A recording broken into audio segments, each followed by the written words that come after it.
Welcome to the Foul Play YouTube channel.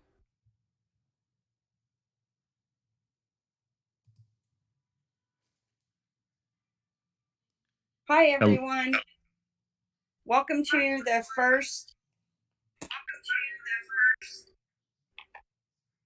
the inaugural podcast of the Crime Theory Exchange. Please be gentle with me. We have been finding some new information out, and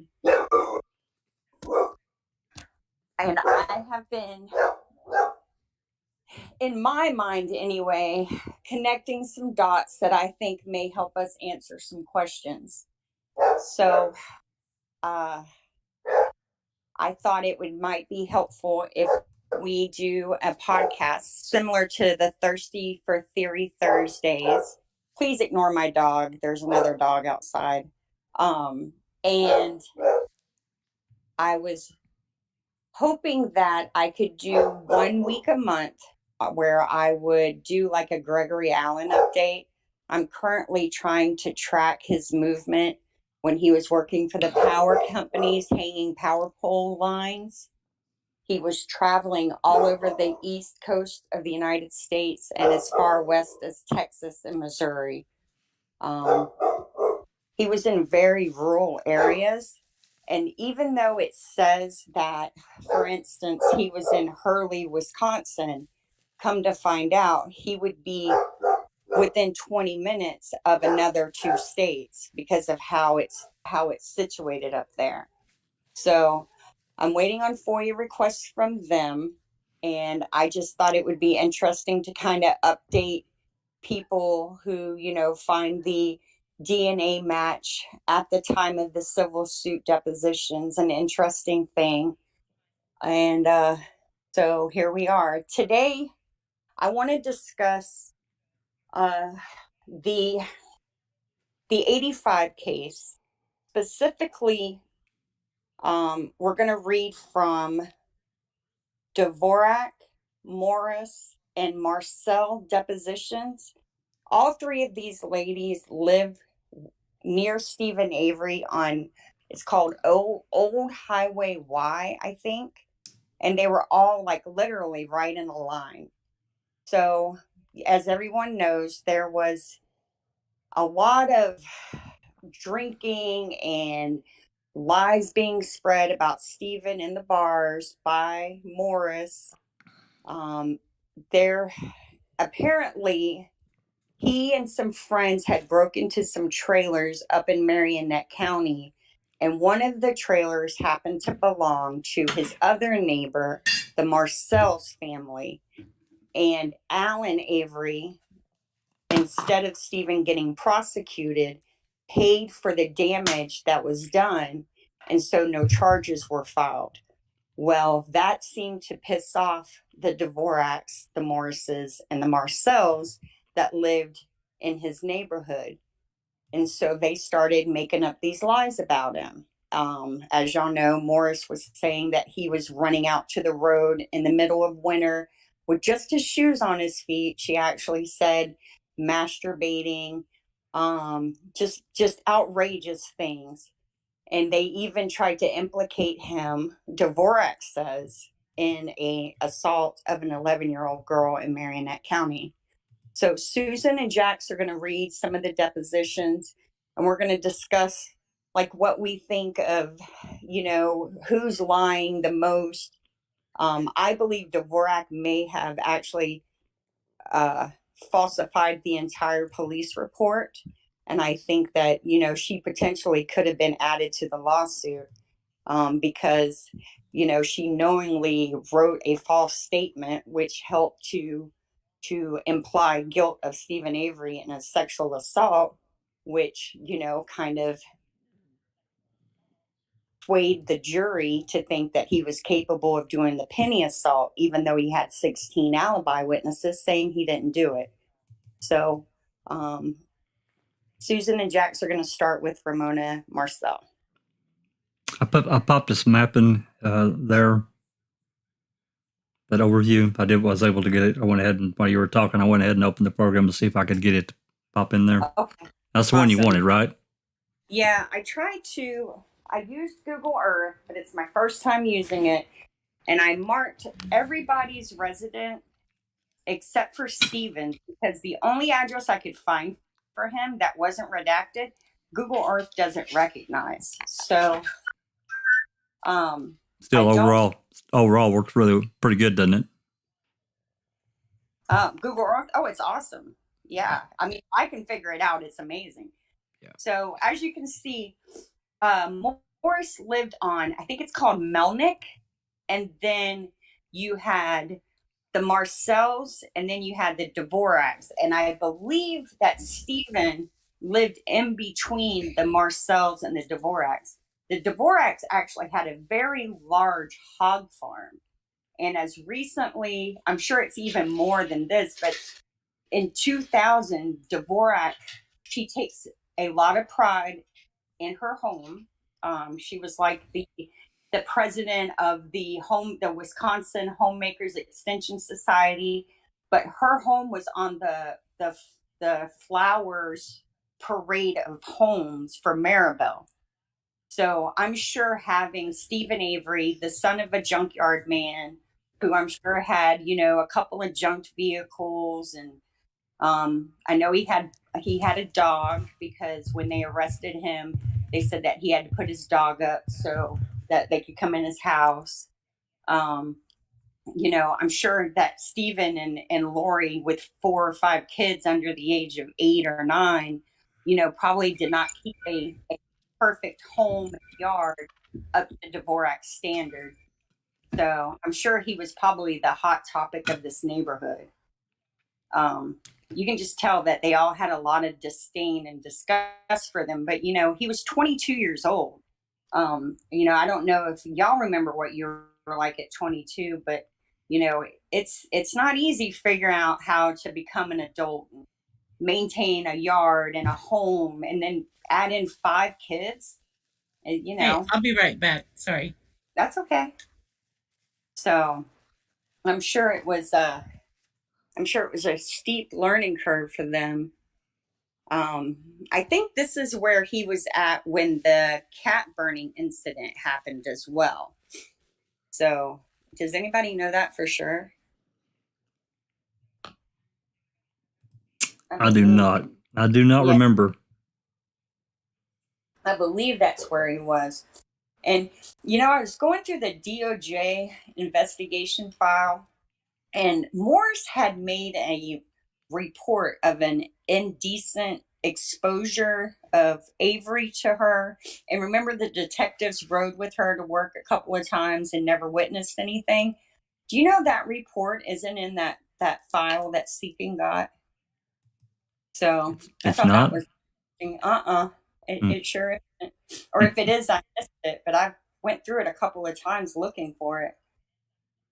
I'm not shocked. Yeah, and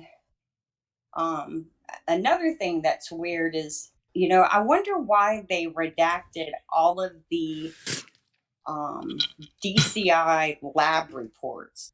Like, you can't see the results of anything, and I wonder why that is, and I wonder how we could get a copy of the results.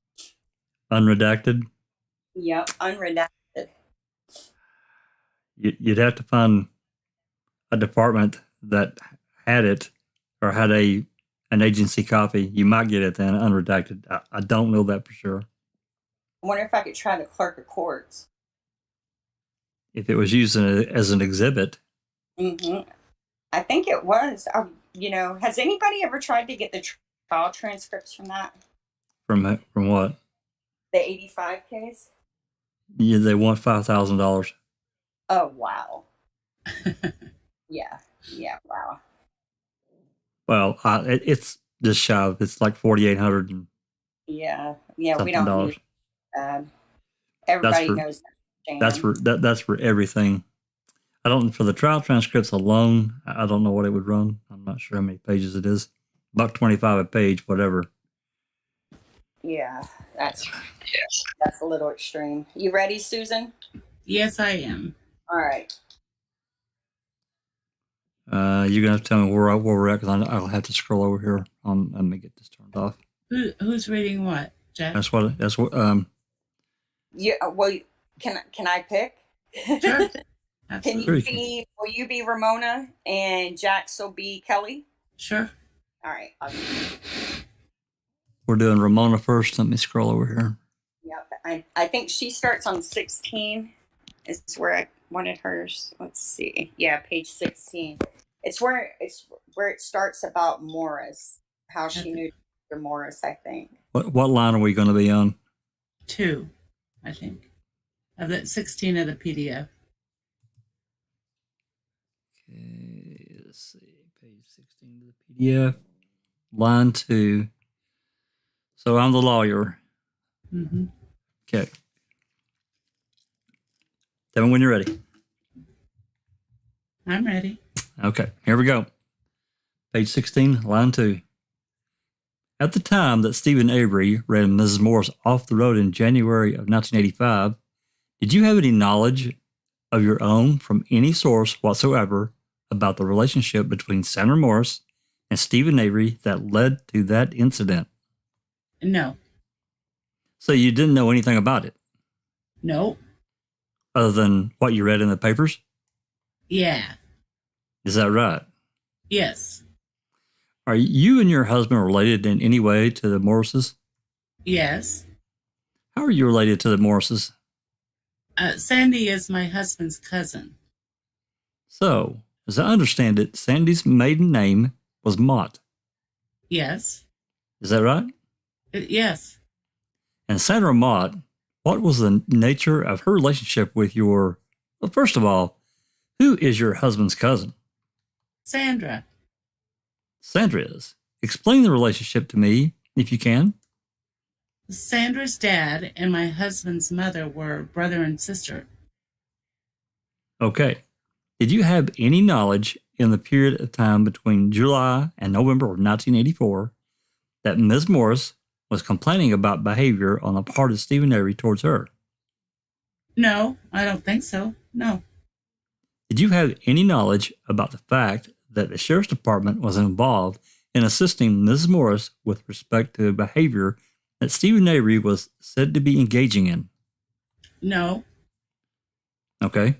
Before Stephen was arrested in January of 1985 for running Ms. Morris off the road, had you or members of your family, to your knowledge, had any run-ins with Stephen Avery? No. Well, isn't it true that Stephen Avery had been arrested for burglary and having broken into a trailer of your husband's in Marinette County? Oh, yes. Uh-huh. And that took place in approximately 1981, 1982? I can't remember what year it was. Would it be fair to say, for me to say, well, strike that? It's true, isn't it, that your husband was upset about that? Yes. And you and your husband and your family wanted Stephen Avery convicted for that break-in. Mr. Murray Foreman Foundation, back to Mr. Kelly. You can answer, ma'am. No. You did not want him convicted? No. How come? I don't know, because his father took care of the damages. Do you know what happened to Stephen Avery's case in respect to that breaking and entering? No. Do you know whether or not he was convicted? No. Did you go to court when he was sentenced? No. Were you ever present when your husband, Wayne, made threatening statements about Stephen Avery because Stephen had broken into his trailer in Marinette County? No. Did your husband ever say anything to you about how he felt about Stephen breaking into the trailer in Marinette County? Yes. What did he tell you? I don't remember what he told me, but I just know he was pretty upset about it. Were you upset about it? Not as much as my husband was. Okay. Would you tell us what your husband said about why he was upset with what Stephen had done? He gets upset when anybody does anything like that. What, in fact, did Stephen do? Broke into the trailer, wrecked the door, and I don't know what else he did. Did he take anything? I don't remember. Did he destroy anything of yours? Of mine? No.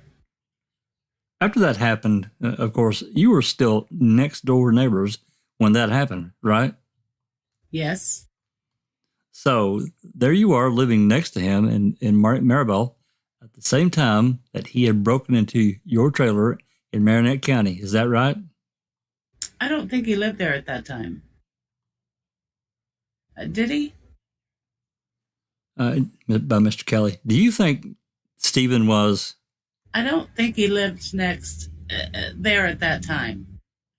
So your testimony is that when the break-in happened in Marinette County, Stephen and Lori did not live next door to you in Maribel. I don't think so. I don't think so. So they moved in later on. Yes.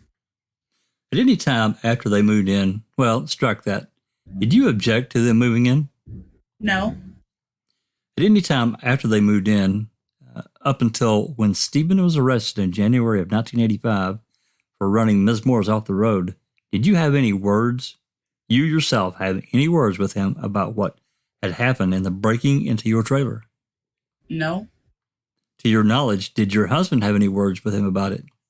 No. Do you know whether or not your husband spoke with Mr. Zeman about how he felt about Stephen Avery? Nope. You don't know. I don't know that. Okay. Did you ever speak with Mr. Zeman about how you felt about Stephen Avery? No. Could you see the Avery premises from your house? Yes. How did you first hear about the fact that Ms. Bernstein had been assaulted on 29th of July, 1985? Oh, well, I didn't know what happened, but I think that's when Judy DVorak came and told me that night. Okay. Did she come by to see you personally at your home? Yes. Was it before or after Stephen was arrested? I think it was after. There were quite a few police at Stephen's house that night, right? I didn't notice if there were. Did you see Stephen get arrested? No. Did you see any activity in Stephen's yard around the time that he was arrested? No. So when Ms. DVorak came to talk with you, did you know of your own knowledge that Stephen had been arrested? No. So you hadn't seen anything up to that point in time? No. Okay. So the first information that you received about what had happened to Ms. Bernstein was information that you received from Judy DVorak. She didn't use any names or state. She just said that. Actually, I don't remember what exactly she said, but I don't think she said. She wouldn't say what happened. Let me try the question again. You knew nothing about what had happened to Ms. Bernstein until you were told that what happened by Judy DVorak. Is that correct? I can't really say I knew that either. She just came and told me that they arrested. I think she said they arrested Stephen, but she didn't say what for. Did she tell you what had happened to Miss Bernstein? No. Do you remember about what time she came to visit you that night? Well, I know it was later in the evening because the kids were in bed and it was dark. Probably 10, maybe 10:30. And you gave her a statement that night, correct? Not that I can remember. You don't remember filling out a written statement? No. Do you remember signing a written statement at any point in time? No. Have you ever seen a written statement that you gave to her? No. About how long did Miss DVorak stay at your house when she came to see you that evening? 5 or 10 minutes, maybe. She didn't even come in. Did she tell you why she was coming to visit? No, she just stopped to tell me that they arrested Stephen Avery. She didn't. Did she say who was the they that arrested Stephen Avery? No, she didn't. Did she ask you any questions? I don't remember. That's a long time ago. I don't remember exactly what she said. I do remember she came to the door. That's about the extent of it. You remember generally what she said? I know she just said something about Stephen Avery. And I think I said, well, is he in trouble? And she said, yes. That was it. That's the She said she thought she'd just let me know. I think maybe I had the two girls at home. I don't know. that's the entire conversation, Yeah. as you recall it. Yes. Do you remember telling Ms. DVorak about any suspicions you had concerning Stephen Avery being involved in a sexual assault of a young child up north that had been reported to you by your mother-in-law? I don't recall anything like that. Do you remember saying anything to Ms. DVorak about the fact that you had seen Stephen chaining his young children to a vehicle in his yard that night? Did you say that to Ms. DVorak that night? No, I don't recall anything like that. Did you have any feelings of revenge towards Stephen Avery that night, where you wanted to get even with him for what he had done when he broke into your home? No. Could you mark this as a 127, please? Miss Marcel, I'm going to give you an exhibit in this case, which has been designated Exhibit 127. It's captioned, quote, statement, close quote, at the top. And there is and there is writing at the bottom that purports to be your signature. I'm going to ask you to take a moment and read that. Take whatever time you need to read that statement, and then I'll ask you some questions about it. I don't remember telling her half this stuff. Okay, well, I don't remember anything about that incident with my mother-in-law either. Keep the statement in front of you. I'm going to ask you some questions about it, all right? Okay. In the upper left-hand corner, it says, it's your statement. Do you see that? Yes. It says the statement of Ms. Wayne Marcel. Yes. Did you, in fact, give this statement? I don't remember giving it. In the lower right-hand corner, there's a line with your signature. Yes. Is that your signature? Well, looks like it could be.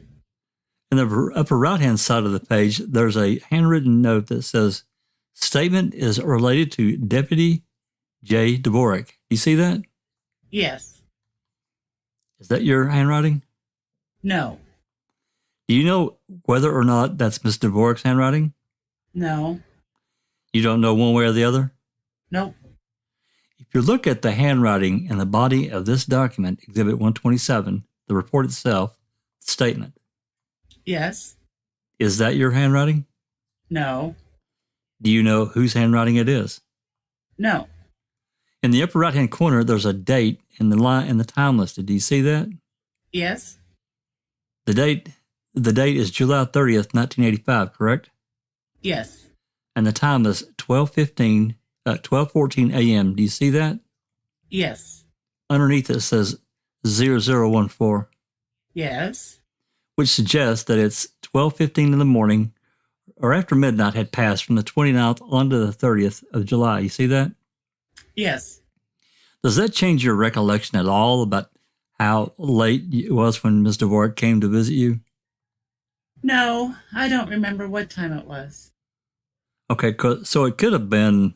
I know it was late. I mean, it wasn't early in the evening or whatever, but what time exactly, I don't remember. So it could have been midnight? It could have been.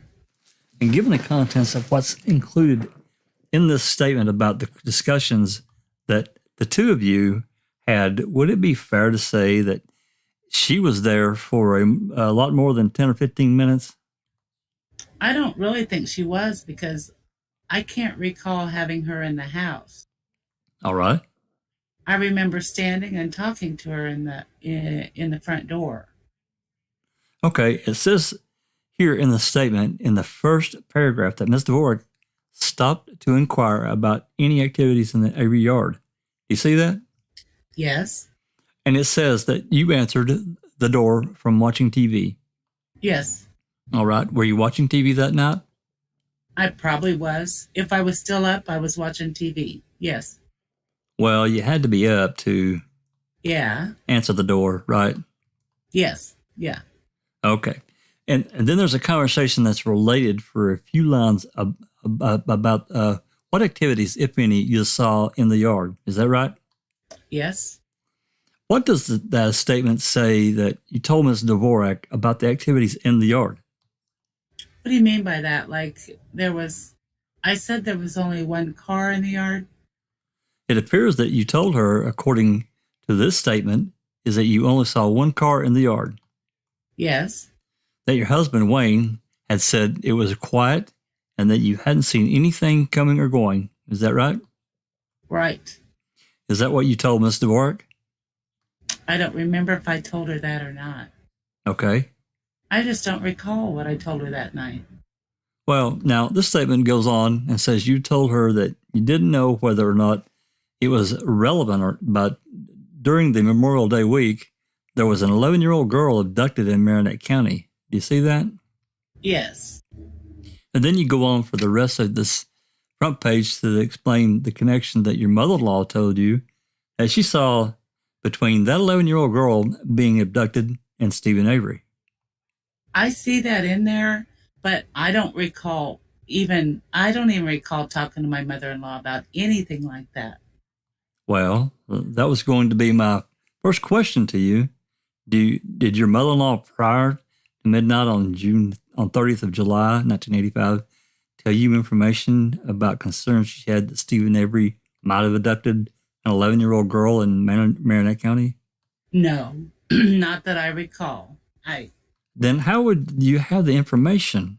I don't. That this statement says was given to you by Ms. DVorak on the evening of either July 29th or July 30th.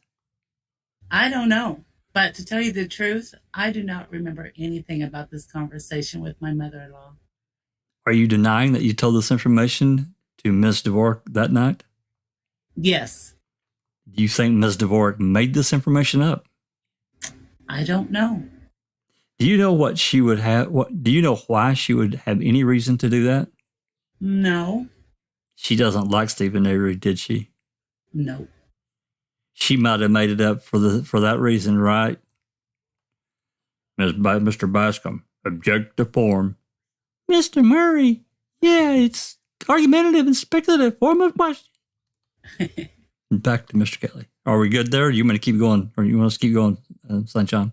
That's pretty good. That's probably good enough of that one. So she establishes that she never had a conversation with her DVorak fucking lied. The DVorak fucking lied. Exactly. Yeah. Exactly. Yep. So. Wow. Yeah. I mean, literally, the woman denies ever having a conversation with her mother-in-law or DVorak about that.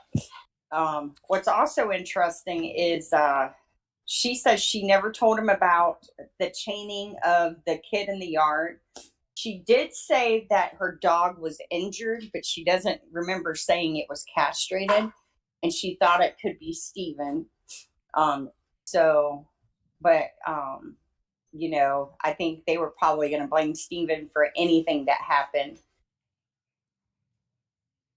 But yeah, so she is, and she goes on to repeatedly say that she never had a conversation with her mother-in-law about that, and she never had a conversation with DVorak like that.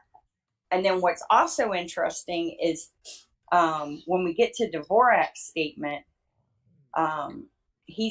Kelly keeps questioning her about the timing, like, because this was supposed to have occurred around midnight, the night of the assault, and I don't think that it did. I don't think she ever went there. I think DVorak made it. Well, even if she did go there, she clearly made up a bunch of stuff and put in that statement, because that one was like, what the hell? Mm-hmm. And then what's interesting about this is Marinette actually filed a police report to help corroborate this false statement. Now, I find that interesting only because our snitch in the 2005 case, Joseph Wayne Evans, was actually a person. He committed his murder in, of all places, Marinette County. and he was sentenced to life in prison in Marionette County. He goes to, I believe it's Dodge Correctional for like 3 months, and then he is sent on a contract to Manitowoc County. Now, it is, Sapper Cops in the chat, it is highly unusual for a DOC convicted murderer serving a maximum security prison sentence to go to a county where he has no criminal charges. I can't find any. I have a FOIA request trying to figure out why he was there, but it hasn't been fulfilled yet. Larry Lavina got very pissed off at me when I sent that one in. So he hangs out in Manitowoc County for 4 months, and then he goes back to prison. And, you know, why? Was it so he could meet with investigators and become a snitch for them? Possible. I don't know. I mean, if he was, if he's a CI or got designated as a CI, I doubt we'll be able to get anything. They protect them. Mm-hmm. Well, I'm looking, so we'll see what they say. But I just find it, you know, he has to have a reason for being there because, you know, here's my thing.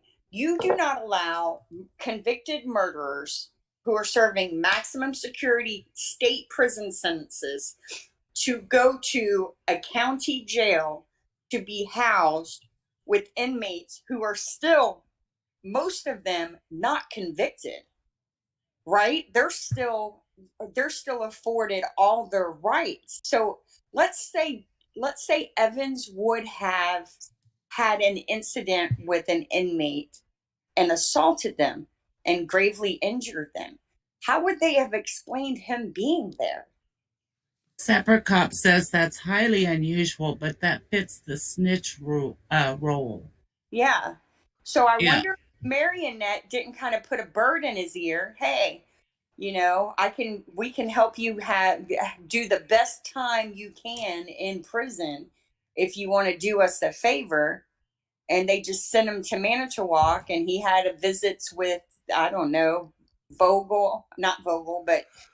Jacobs and maybe Colburn and Link, and they gave him a theory of the crime that they wanted him to say Stephen confessed to. You know, Sapper says who requested it and who approved it. I'm waiting to find out. Yeah. Yep. And because that should tell a lot. Mm-hmm. It's going to tell a lot if they don't give me the information. Mm-hmm. That as well. Yeah. So, and Larry Lavina, like, he's pretty much, you know, I mean, I know he's a jerk. We all know he's a jerk when it comes to these FOIA requests. But we've had a decent kind of back and forth over these FOIA requests, and I've been requesting all kinds of stuff, digging their dirt, you know, asking about the Randall Matea case, asking about the Jason Zipperer case, asking about getting information on all the other Avery members and Scott Taddick, and those are a lot of FOIAs. And then I get an email from him after I submit the Evans request, and I only have like 2 open FOIAs with Stop, Tank. I only have 2 open FOIAs right now with Manitowoc County, and he's acting like I have 100. Like I'm overworking him. He has priorities. Poor guy. Yeah, I mean, I sent Jax a copy of the email because it's quite. It is. Isn't? I mean, do you see it like that, Jax? Am I exaggerating?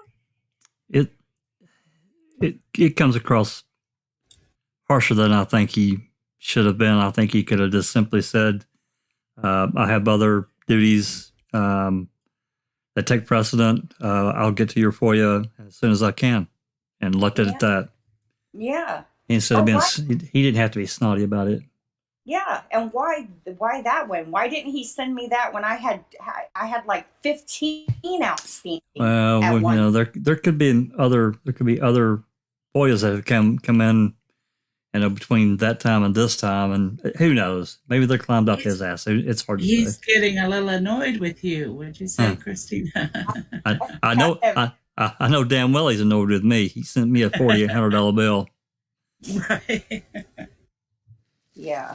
He's but yeah, I just find that odd. So I'm curious to see, so we have a connection. We have a false police report, a fictitious police report that is made that alleges that Stephen Avery was seen in the area of an assault of a child.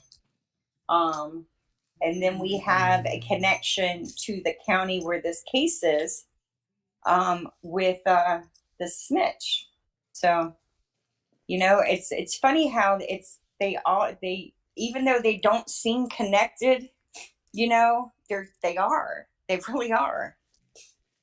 So, and then I think, I made a note.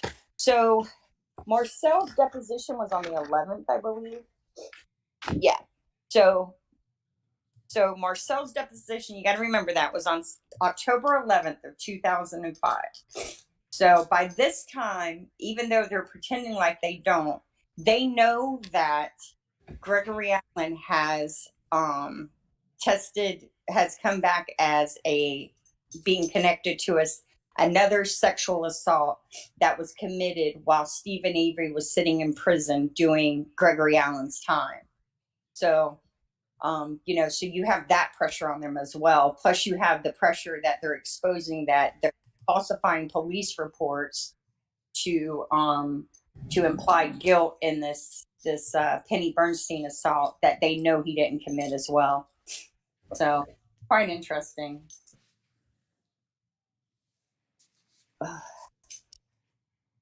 Any questions from the chat? I haven't seen anything. I've been kind of looking through. Yeah. I haven't really seen anything. No, we're pretty much caught up. Yeah. Oh, thanks, B. Sappercop says he'd be very surprised if they provide that information. Yeah, me too. I think he also says that he has nothing to lose. So how do you control him? Or sure that he won't turn on you? Well, we know he turned on them, right? Because as soon as Kathleen Zellner put out $100,000 reward, he jumped ship from Stephen Avery is guilty, and he said, "Well, hell, I did it."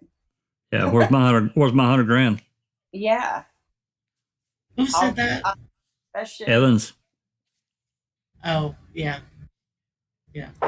He's definitely, he has a lot of information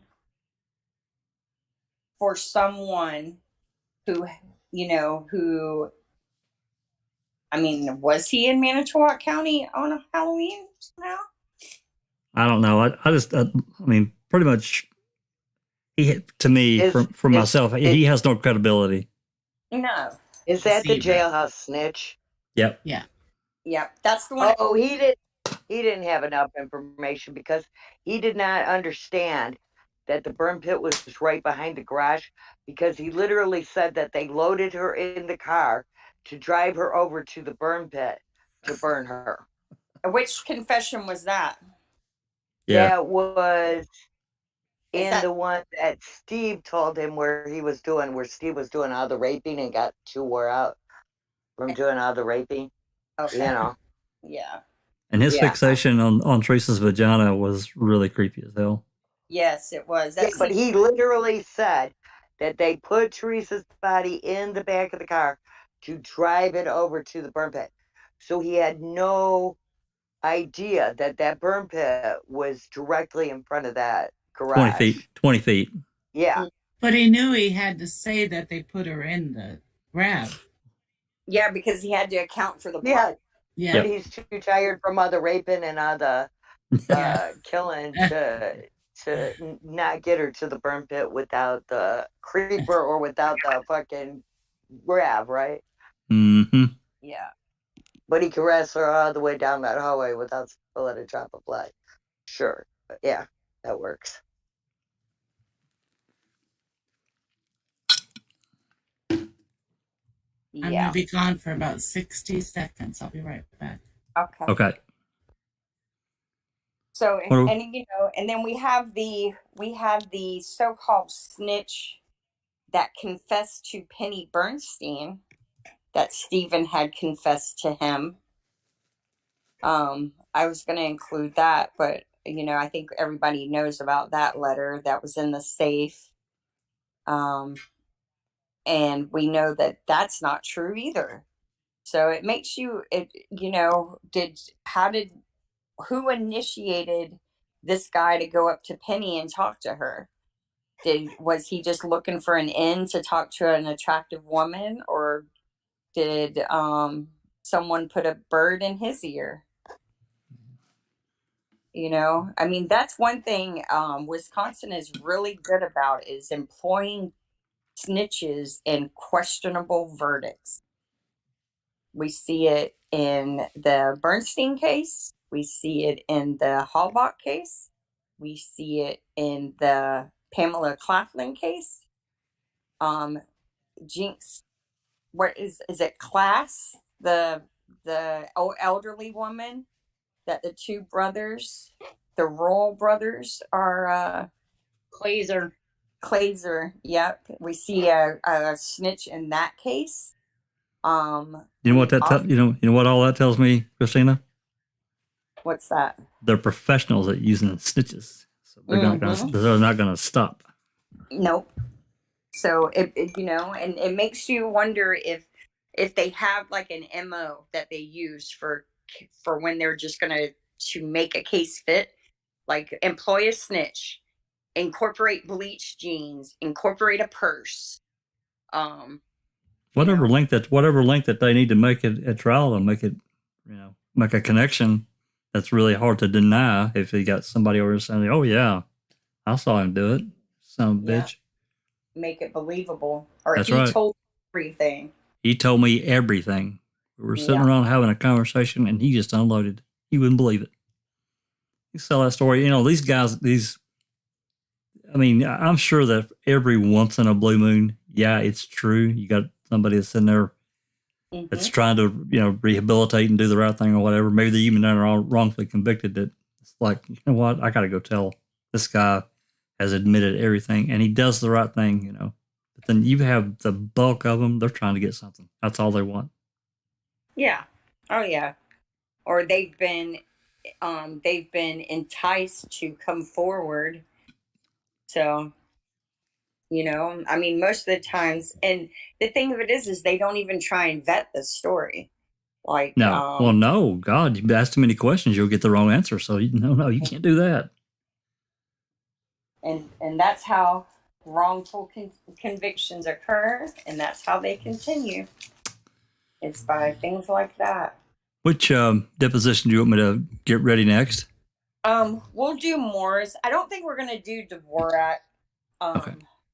Yeah, we'll do Morris. We'll show her how ridiculous her claims are and how Kelly was able to expose it. No doubt.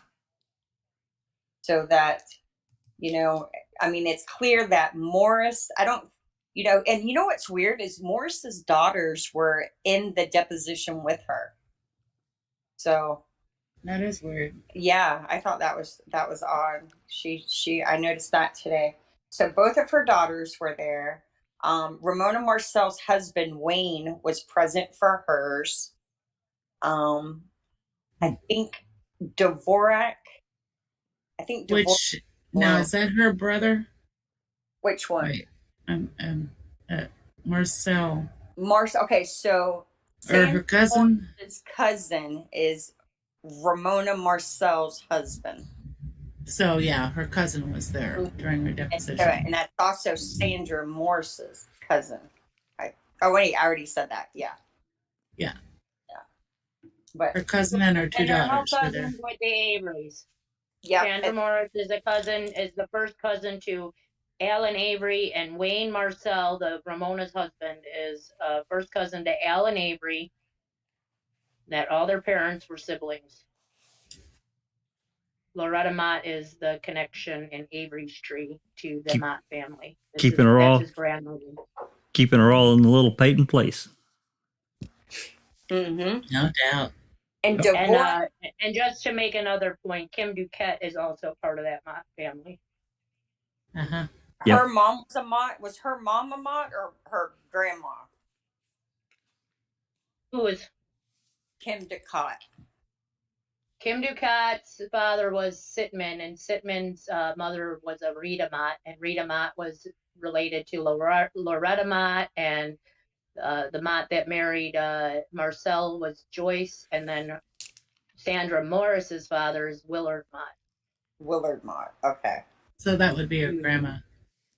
I'll do a I'll try and do a tree to try and to show it, like how they're all linked. So Dvorak, but Dvorak's not kin.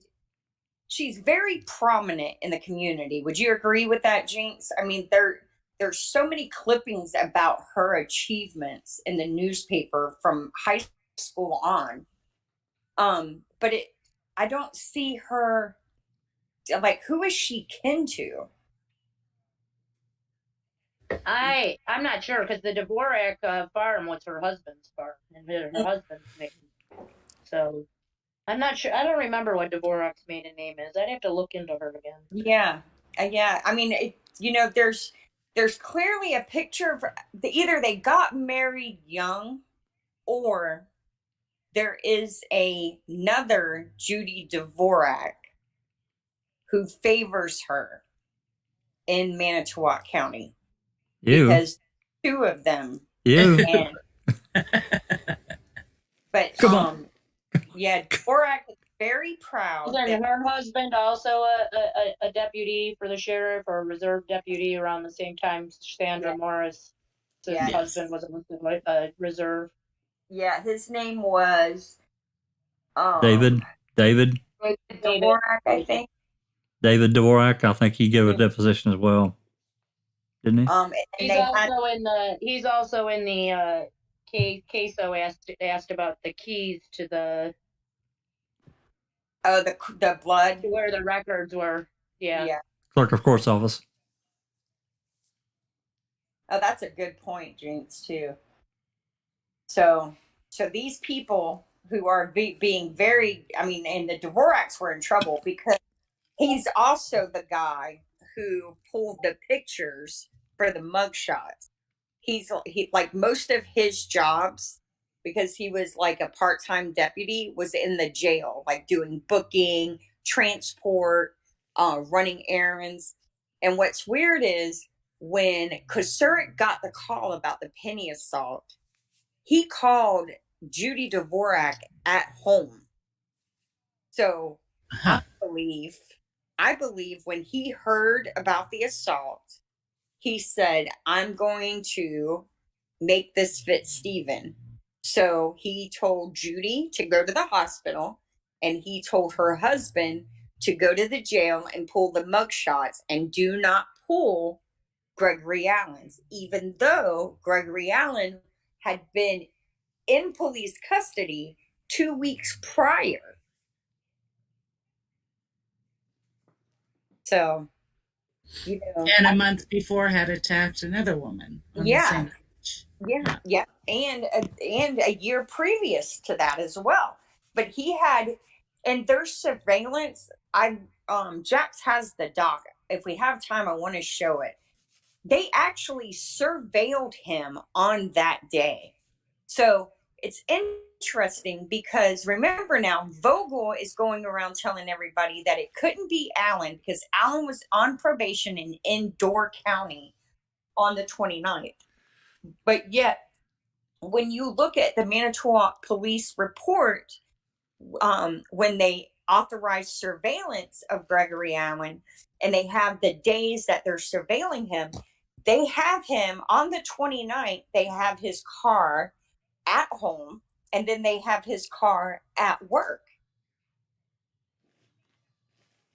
It's like magic. That's what they're doing, man. Supposedly they got pulled away just during the time that he's raping Penny.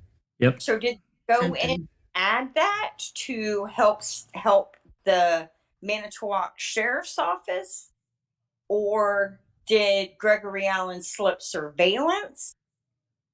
Or if you what? look at the surveillance for the Manitowoc Police Department, they aren't sitting there all day long, 24 hours a day, surveilling him. They are driving by No. and making sure that he's around. So even if they had not gotten a call that they had to go be on at 8 o'clock at night, they may have, or whenever whenever it was, they may have driven by, saw his car there, and then he could have snuck out 5 minutes after that anyway, because they weren't sitting there watching his property.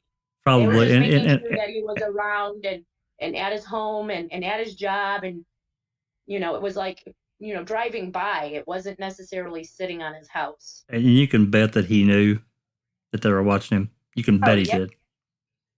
Oh, yeah. Of course. Yeah, because he was going to Vogel and complaining about it. Yep. Not that Vogel's going to say that's what he was doing, but I think that's likely why he was going to because he had been to the, Brenda Peterson in her deposition says that Gregory Allen had been to the DA's office at least 3 times previous to the Penny Bernstein assault. Yes. That's how he knew who he was on site. So that tells you that that he would meet with the DA, meaning Vogel. So he's likely, I think, complaining about them harassing him. Because remember, Vogel will write him a letter the next year after he wrongfully convicts Stephen Avery, a couple months later, right before he leaves. He leaves Manitowoc County and goes where he goes.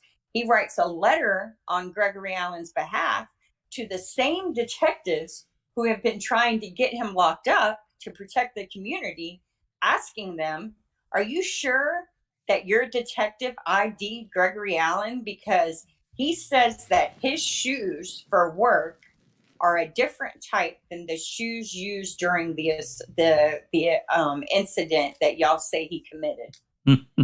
Yeah. Unreal. And how wrong he was to do that. Yeah. Yeah. So, I mean, can you imagine Kelly having him on the stand, questioning him about these things? Oh my God.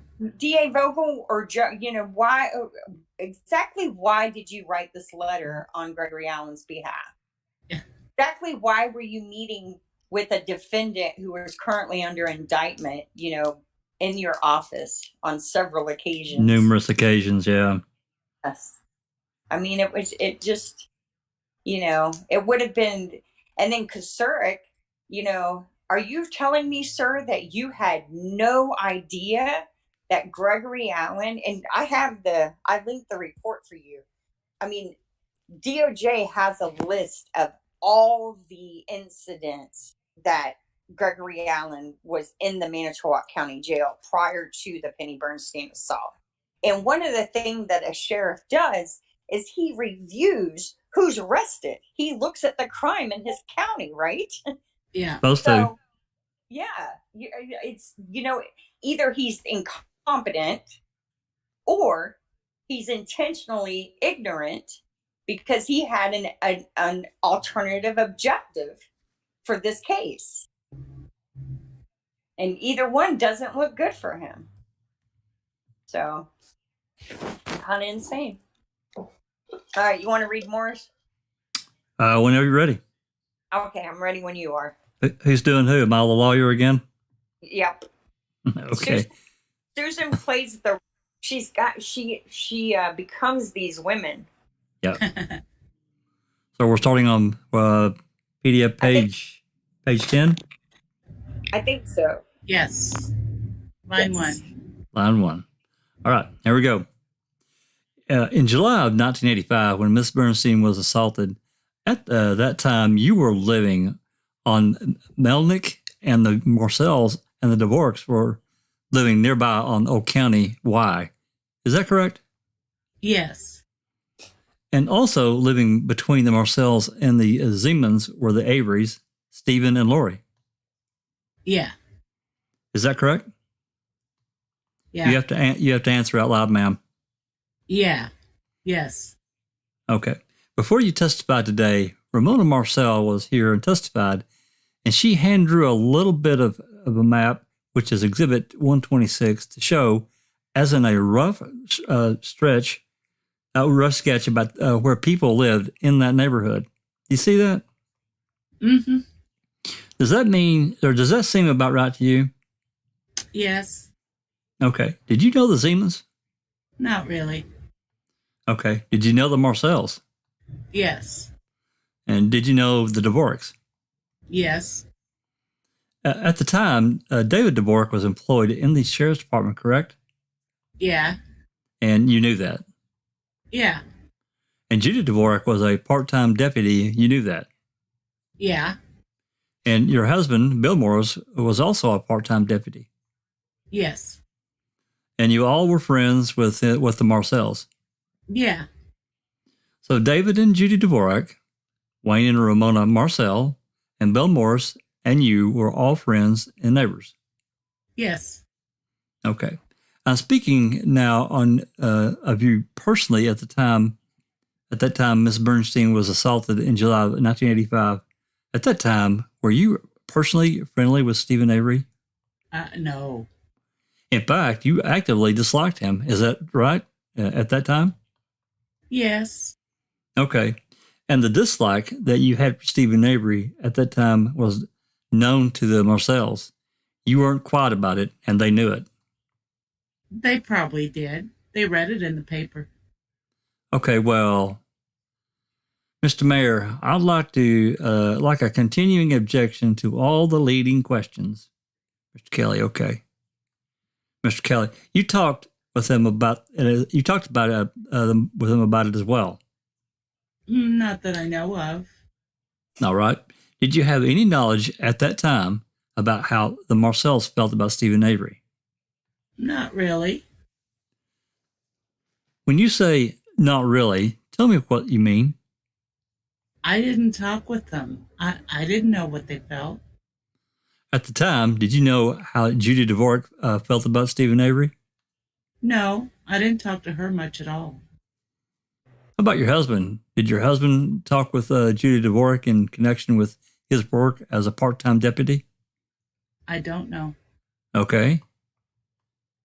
I didn't really talk about about the sheriff the deputy type work with him. Did you have any knowledge about how the deputies felt towards Stephen Avery at the time that Miss Bernstein was assaulted? Mr. Bascom, object to form.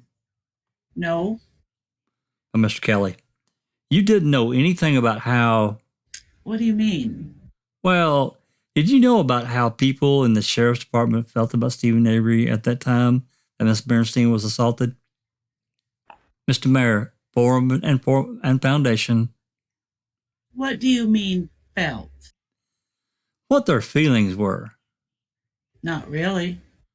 Well, you've had several conversations with many of them about Stephen Avery, hadn't you? No. Didn't you make accusations between July and November of 1984 about what you said Stephen Avery was doing to you? Oh, yeah. I didn't talk to... I told my husband. And you talked to several members of the sheriff's department as well about that, didn't you? No. Well... Not several. Let me ask. My husband might have. Let me ask you directly then. I wasn't really friendly, as far as you mean. Like Judy DVorak, me and her never associated. Well, let me ask you this. Did you complain to a detective in the sheriff's department named Meisner? Did I say that right? Yeah, Meisner. About... Sounds good. One morning, a detective... Ma'am, let me finish the question before you answer, okay? Oh, okay. To a Detective Meister about what Stephen Avery was doing to you. No, I don't know no Meisner. All right. Did you speak with a Detective Jadowski about what Stephen Avery was doing to you? I don't remember those two names, but two detectives did show up one morning in my yard and asked to ride with me to work. Did you speak... I didn't know them. Did you speak with Leroy Belkey about what you said Stephen Avery was doing to you? I don't remember him neither. Okay. Was there a period of time in 1984 and 1985 where you were spending time in a nearby tavern and talking about Stephen Avery? I might have. What was the name of that tavern? I don't know. Was there a woman? I go to several. Pardon? I might have went to several taverns. Were you going to several taverns at the time? I don't know. I don't remember talking about. I don't know what you mean. Did you talk to a woman named Marliss Stick in a tavern about what you said Stephen Avery had been doing to you? Yeah, I think so. What did you tell her? That's a relation to me. Okay. Miss Stick is related to you? Yes. How's she related to you? Her mother is a sister to my dad. What did you tell Miss Stick about what Stephen Avery was doing to you? I was just telling her what he did. And what was that? Flashing himself in front of me. How is he doing that according to you? When I went to work in the morning, he'd come out and he'd show his penis. He'd be playing with himself and show it. He'd walk right up to the edge of the road. Would he be naked? You have to answer out loud, ma'am. Yes. Sometimes he was naked, and sometimes he was naked from the waist down. What time of the day was it when you were on your way to work? I believe at that time I was on 10 hours, and I was supposed to be at work at 6 o'clock. So I'd probably go past his house probably about maybe 20 after 5. In the morning? In the morning. And the time of the year that was in the fall? It was cold out. So he was naked in the street at 5:20 in the morning in the fall. Yes.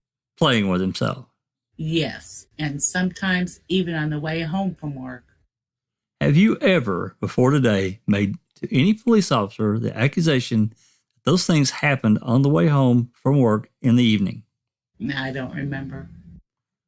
Do you recall whether or not the accusations that you made in 1984 and 1985 were directed exclusively at the period of time between 5:15 and 6 o'clock in the morning? Repeat the question. Do you remember whether, when you made the accusations that you told us about concerning Stephen Avery to the police in 1984 and 1985, you said that all these events happened between about 5:15 and 6 o'clock in the morning? I believe I told them that when it happened when I was going to work. And you did not tell them that it happened when you were coming home from work? Well, it only happened maybe twice on the way home, and I don't remember if I told them or not. What time of the day did you come home from work? I got done at 4:30. I worked 6 to 4:30, and then I had to stop and pick up my child. It probably was 5:30 by then. And when you say stop and pick up your child, you mean that you went to your parents' home? Yeah, my mother was babysitting her at the time. And in fact, when you left in the mornings, what you would do is take your child to your parents' home. Yes. Leave her there, then go to work. Yes. And where were you working at the time? Fisher Hamilton. Okay. So is it your testimony that on 2 occasions in the fall of 1984, between 4:30 and 6 o'clock in the afternoon, Stephen Avery appeared alongside the road, naked or semi-naked, playing with himself? Yes. In the evening? Once or twice it happened in the evening, too. And would you say that Old County Y was a fairly well-traveled between 4:30 and 6 in the evening? No. No? Very few cars on the road? Yes. Do you know whether or not anybody else ever saw him on those occasions? I think he only did it for me. He was threatening me. He'd come out like when I'd go past his house, he'd come out. Or he was like hiding and then he'd come out. And you were traveling along Old County Y at what speed I'm talking about in the morning now. What would be your ordinary speed on your way to your parents' home? Well, at that time, if it was slippery out, I'd maybe be doing 40. Okay. You know, the roads were slippery. And you had your child in the car with you, right? Yes. Okay. More often than not, you had a child in the car with you. Laying on the front seat sleeping. Okay. So how was it? Usually in the morning. In the evening, she probably was sitting on the seat. In your mind, how was it that Stephen Avery would know you were coming rather than anybody else in a car, and so he'd be able to get out there and do these things to you? In my mind, I don't know if he watched me, if he had glasses or whatever. I don't know. He knew what time I was going by. He knew what time I got out of work. How did he know that in your mind? He must have. In my mind, he probably knew what hours I worked. Do you have a belief about what caused him to start doing this to you in the summer of 1984? No. Or the fall? No. You don't know what his motives may have been? No. Do you have a belief about what caused him to stop doing it to you? He stopped when he got picked up after he ran me off the road and threatened me with a shotgun. That's the only time he stopped. Well, let's back up from there for a minute. Is it your testimony that you did not ask for the police for assistance in connection with what you were telling us Stephen Avery was doing to you? I told my husband. He probably told them to get help for me. And then they came to help you? Yeah, I think so. And there were occasions in which the police rode with you in your car in the morning? Yes. In order to see if they could catch Stephen Avery? Yes. On how many occasions did that happen? I only recall one. Do you know whether there was more than one? That they rode with me? Yeah. I only believe one. Did they identify themselves? They did, but I don't remember their names. They might have been the names you mentioned. Did one or two of them ride in the car with you? One rode in the car with me, and I believe one followed. He stayed in the back and followed in his vehicle. And did anything happen on that occasion? Nope. Apart from the incident where Steve ran you off the road, was there any other instance in which the police, at your request, made an effort to catch him during doing what you were telling the police that you felt he was doing? I never asked for help. How come? Because my husband probably took care of it. Did he, in fact, take care of it? He didn't tell me about it, but I think he did. How do you think he did that? Because he had these detectives. I don't know if he asked for these detectives to ride with me in the morning and try to catch him. I believe he did. You'd have to ask him. Before the detectives rode with you on the occasion that they did you have any conversation with Stephen Avery's father about what you were saying Stephen Avery was doing? I might have. Do you That's a long time ago. I don't remember. Okay. You don't remember one way or the other whether you did or you did that? I might have. I don't know. Do you remember anything about such conversation with Alan Avery? I don't really remember. Do you remember when you spoke with Marley Stick about what Steve was doing to you? Was there anyone else present? I think she had Mr. Avery along with her that night. Anybody else you remember being present? No. Were you in the tavern? Yes. Were you drinking? Yeah. If I'm usually in a tavern, I usually have a couple beers. Were you laughing about what you were saying to Stephen was doing to you? I might have. At first, I thought it was just funny. Were you making fun of Stephen? Oh, no. Why do you think that it was just funny at first? I just thought it was kind of funny for someone to be flashing himself that early in the morning and as cold as it was. But then when he kept it up, I started getting afraid. Did you make any statements to anybody in the tavern about Stephen and his wife having sex out in the open in their yard so people could see them? No. Do you know of anybody else who made these statements about Stephen and his wife? No. At that time? No. Do you remember the morning in January when you were forced off the road by Stephen? Oh, yes. Tell me, as you leave your parents, leave your house on that journey, just tell us the story of how that happened in your best recollection.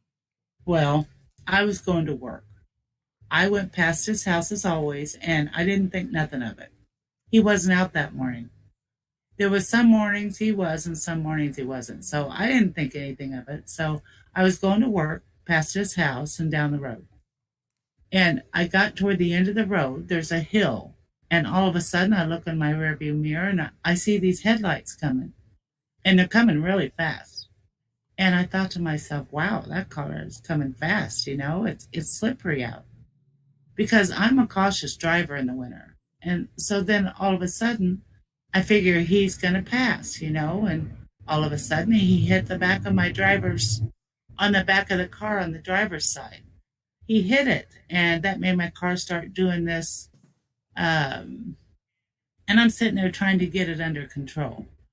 Finally, I got it under control, and I pulled it over to the side. And I stopped, and I thought to myself, now I have to go, and we've got to exchange our insurance and stuff. So I open my door and get out of my car. As I got out, he jumped out. Mr. Avery jumped out with a shotgun, and he pointed it in my head, and it was just like, I was just shocked. This was going through my mind. Is he going to shoot me? I'm fearing for my child on the front seat. Should I run? I don't know what I should do. What did you do? So then I grabbed the rifle, and he went like this, grabbed it right back away as we were standing out there. And he said, get into my car. And I says, no. And he says, I told you to get into my car. Shut yours off and get into mine now. And I says, no. And he says, and he pointed the gun at me. And, you know, he was pointed at me all the while. And he says, get into my car. And I says, no. And I begged and pleaded. And I says, I have my child on the front seat. I says, I'm not going to leave her here to freeze to death. I didn't know. I hesitated. I didn't want to tell him I had her there, but finally I did say she was there.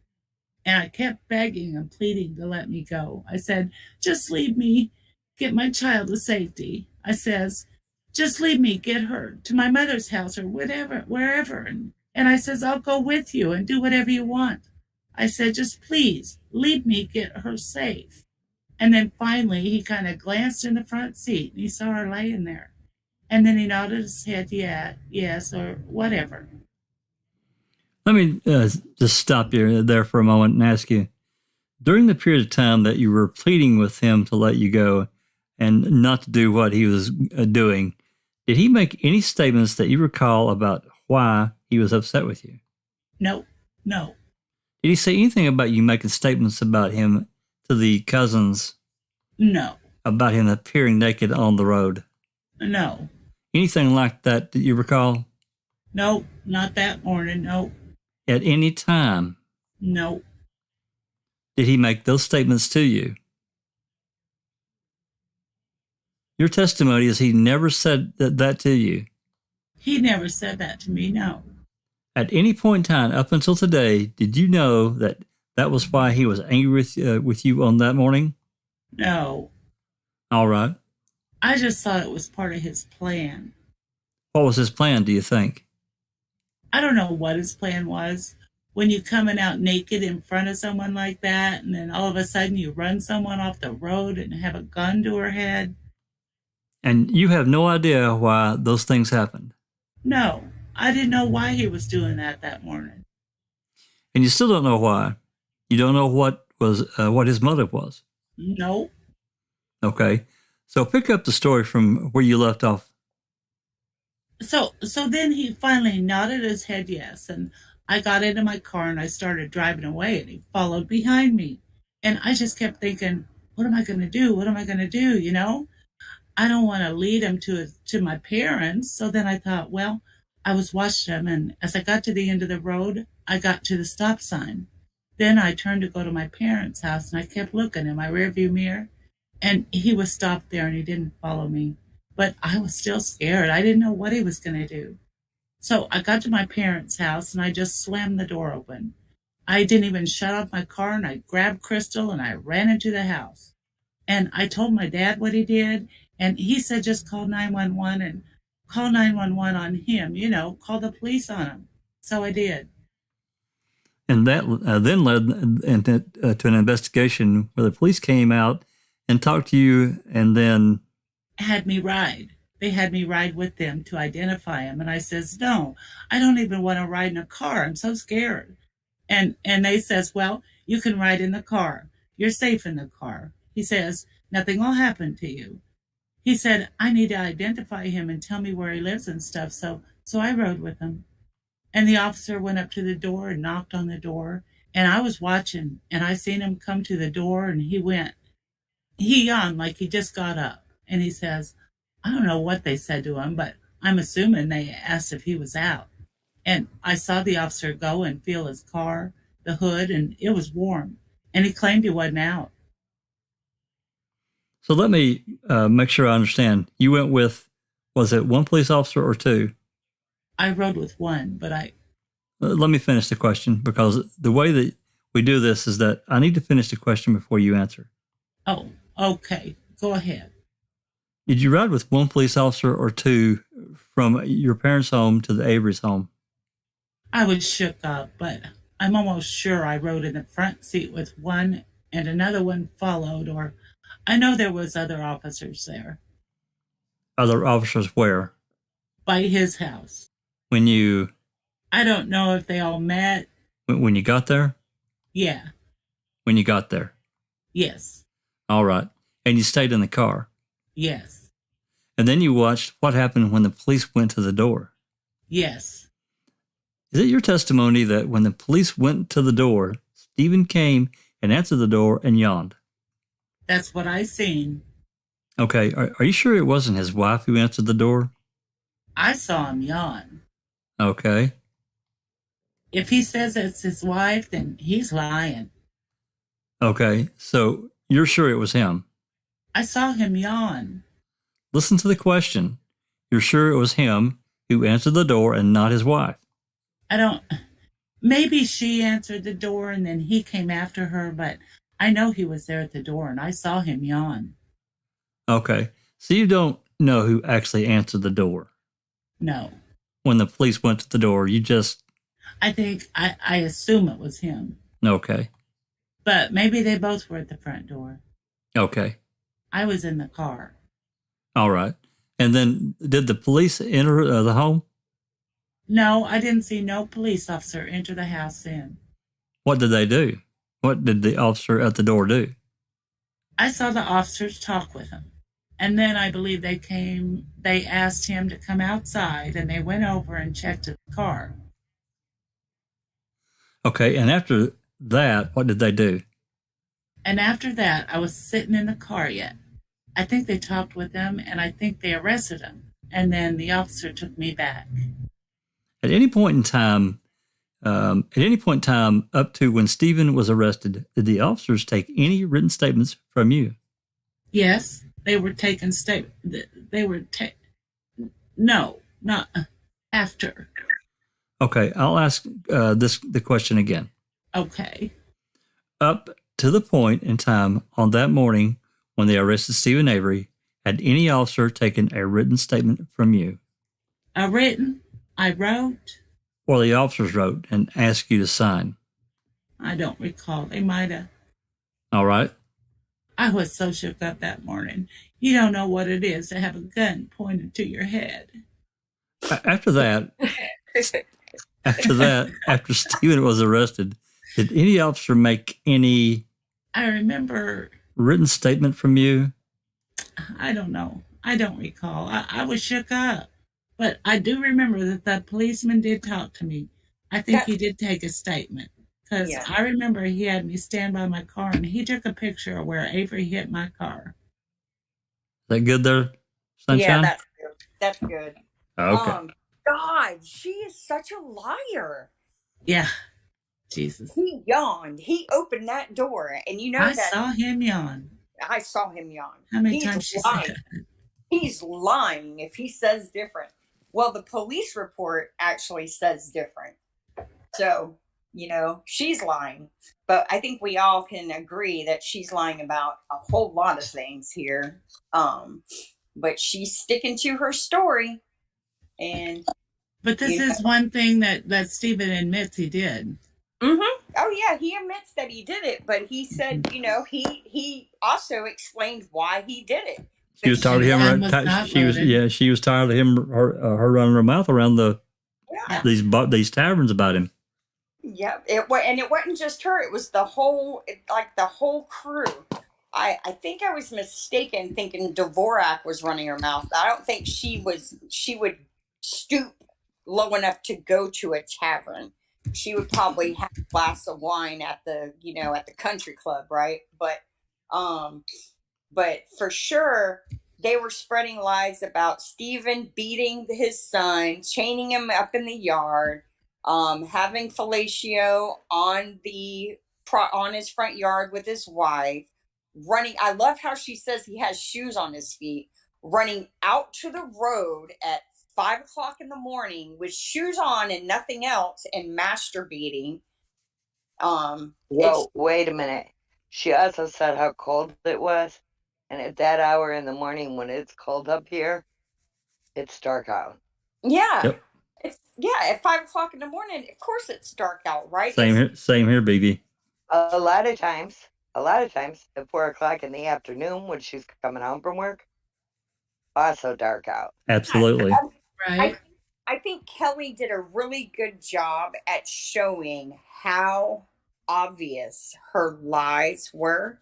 Yeah. Even though she wouldn't admit that they were lies, he was able to establish that they were lies, and so it's hard to believe that this all started over likely.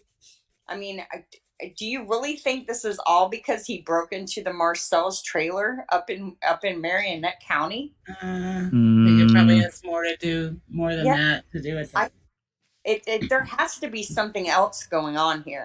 Yeah. Some kind of family feud, some kind of slight. Somebody slighted somebody.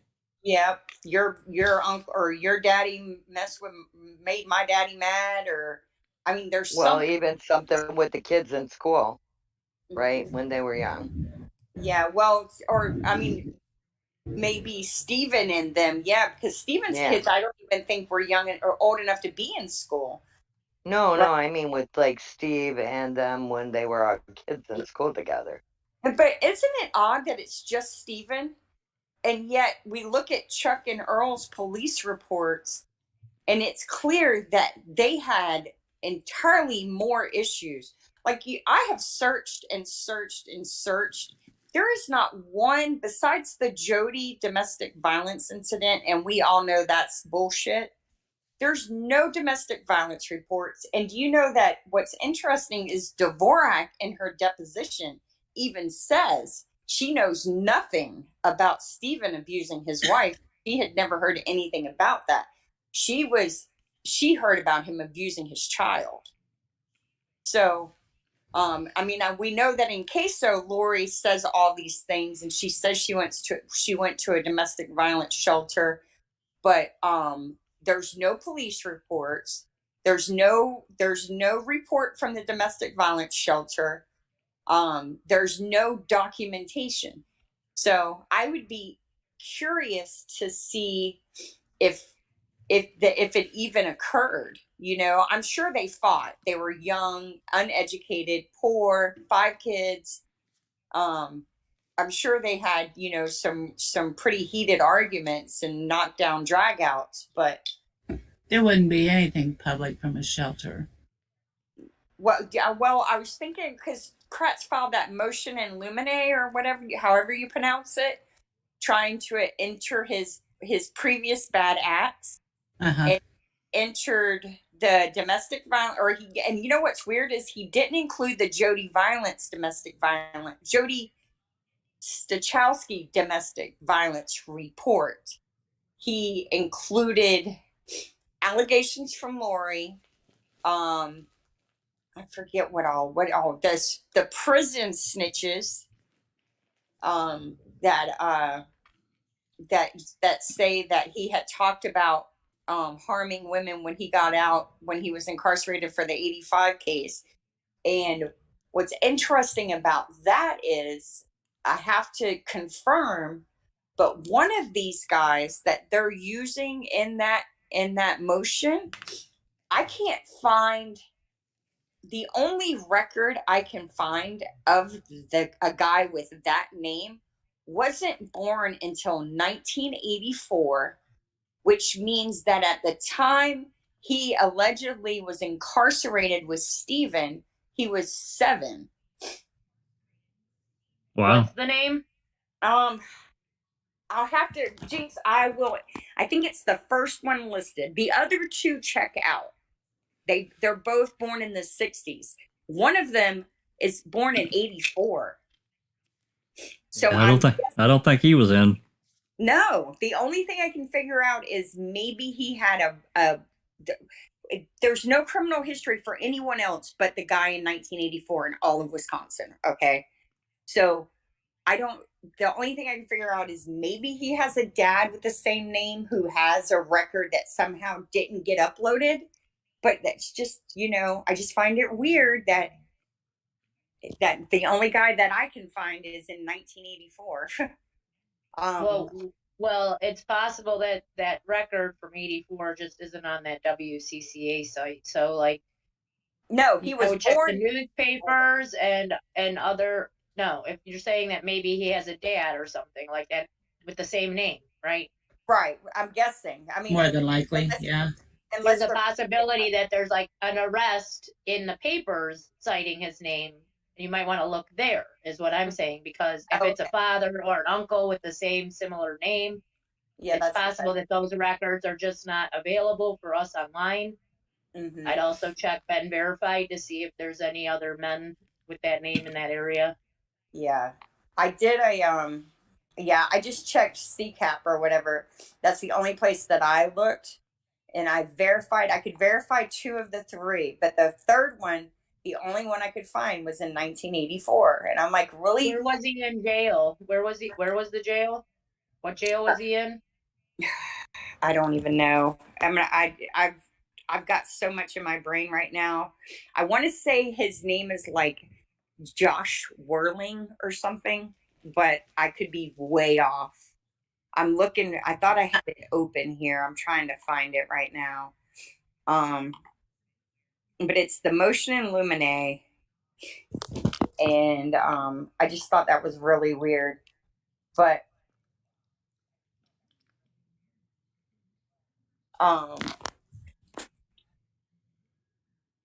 or however you say it. How do you say it? Unlemonade? Travis is probably laughing at me.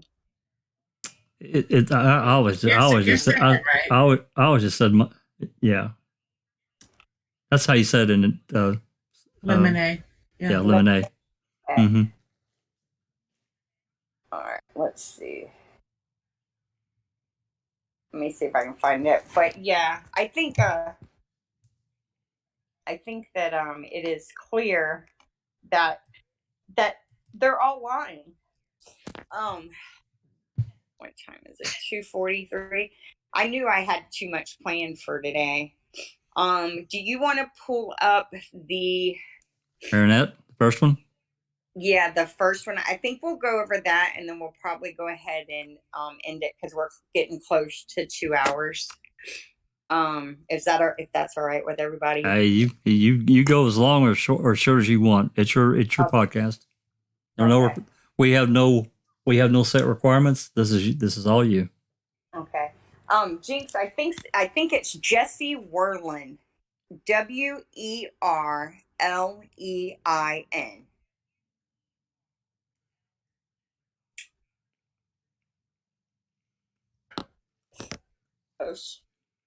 I'll look it up. All right. Thank you. And for this part, the rest of this, I mean, if you want to, do this particular report, we can save the rest, and you can do a part 2. Your next time you want to, talk about Gregory Allen, we can pull the rest of this stuff back up, and you can present it. Okay, yeah, I think we'll just do part 1 today, and then we'll finish it tomorrow, or not tomorrow, but next Wednesday. Okay. Um, Sounds good. so yeah, do you want to go ahead and do you want me to read it, or do you want to read it? No, if so, well, it doesn't matter to me. You direct as you want. You direct traffic if you want to. Okay. So this is the assault that supposedly, according to DVorak's police report,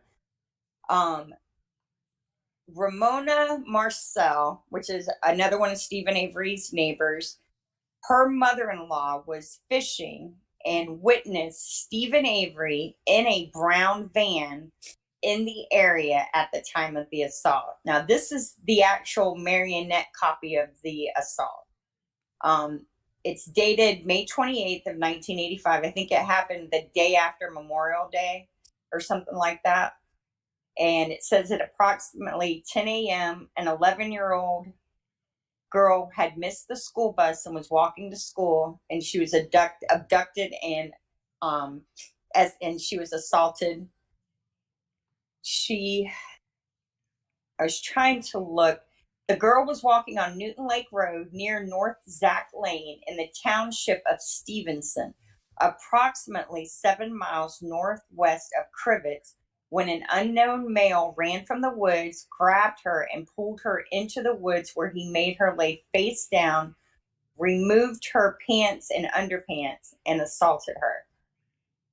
She screamed, he cupped his left hand over her mouth. She bit him between the left thumb and forefinger, and he let her go. He removed her shoes, threw them in the brush, and ran in a northwesterly direction back across Newton Lake Road. So her description of him is a 5'7", dark brown hair, heavy build with a beer belly. He was not wearing any clothing. He had a red and brown plaid flannel shirt tied around his head and wore ankle-length moccasins on his feet.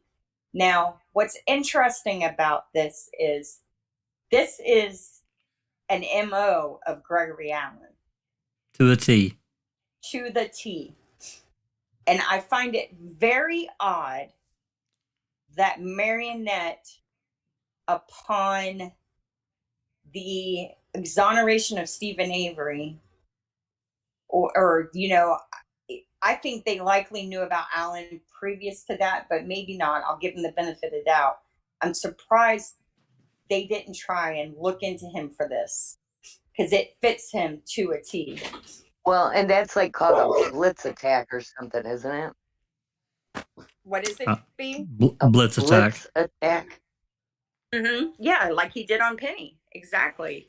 Yeah, a blitz attack. Yeah. Prior to the assault, a vehicle had passed her 3 times while she was walking, and that's something else Allen would do. It may have been driven by a suspect. It was a brown pickup truck with 1 or more orange stripes on the bed. When she was first interviewed, she described the vehicle as looking something like a cut-down van, front end and pickup box. However, when talked to a second time, she stated that the vehicle did have a nose on it similar to a pickup. We are presently looking for any pickup or cut-down type vehicle, one with an orange stripe. Be advised that a citizen reported seeing an old Ford Econoline type cut down brown pickup fitting that description at Hennis Park on the afternoon of 6/5/85. Now, I'm wondering if that addition is not Manitowoc calling Marionette and trying to suggest Stephen as a culprit, or if that's a legitimate sighting. But no way to know. So I'm interested to see, because I'm waiting on Marionette. They're going through their cases in the 80s, and they're supposed to give me we're waiting on all of the police reports on any Avery from that time period. So hopefully we'll get the burglary charge for the trailer. we'll also get this one because technically Stephen Avery was a suspect, right? So we should get this report. And then any other charge that any of them had gotten into while they were up there. So, now I also wanted to mention that Sandra Morris's deposition was also on October 11th, 2005. And Yeah, same day as Marcel's. Yep, the same day as Marcel's. On our next podcast, we'll cover Judy DVorak's deposition, which was held 2 days later, and we'll discuss the timing of all these events that were going on in 85 with what Gregory Allen was up to in 85, and how obvious it is that everyone knew that it was Allen and not Avery.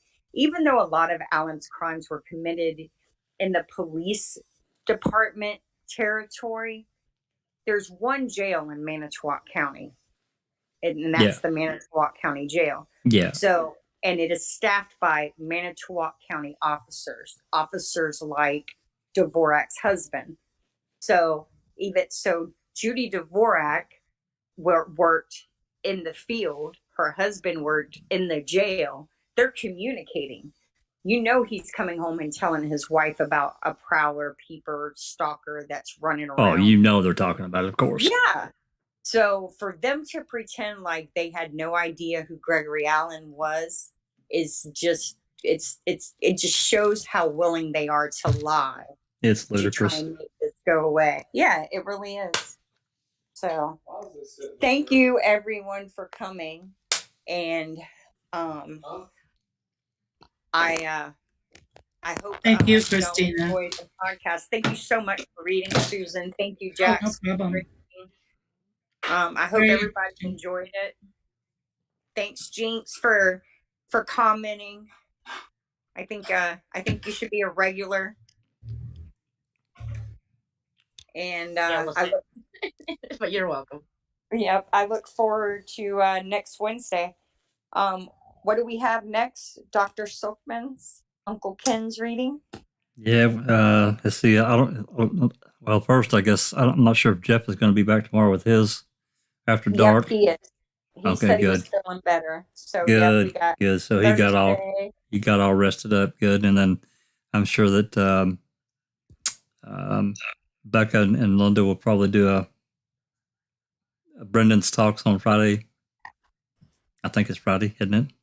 There's so many. I get them. I need a calendar to get all these lined up of who's doing what on what day.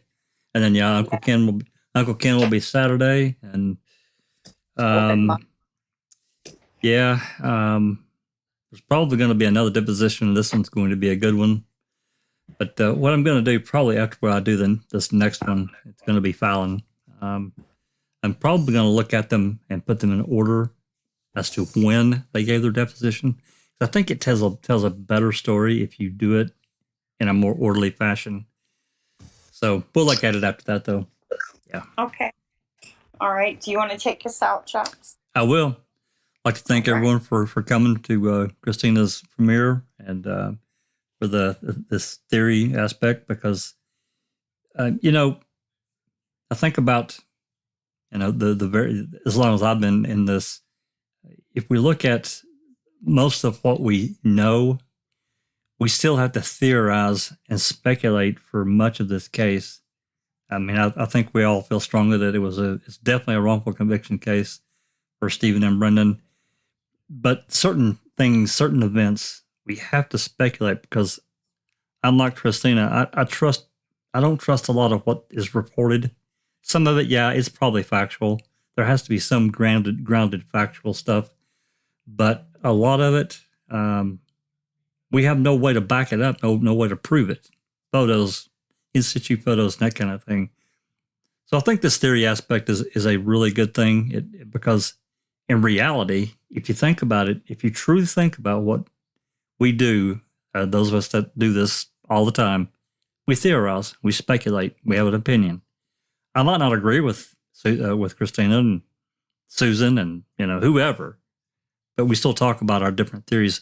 Hopefully, at some point, through other pieces of information we get, we can solidify that theory into more of a factual thing. So I think this is a really good thing.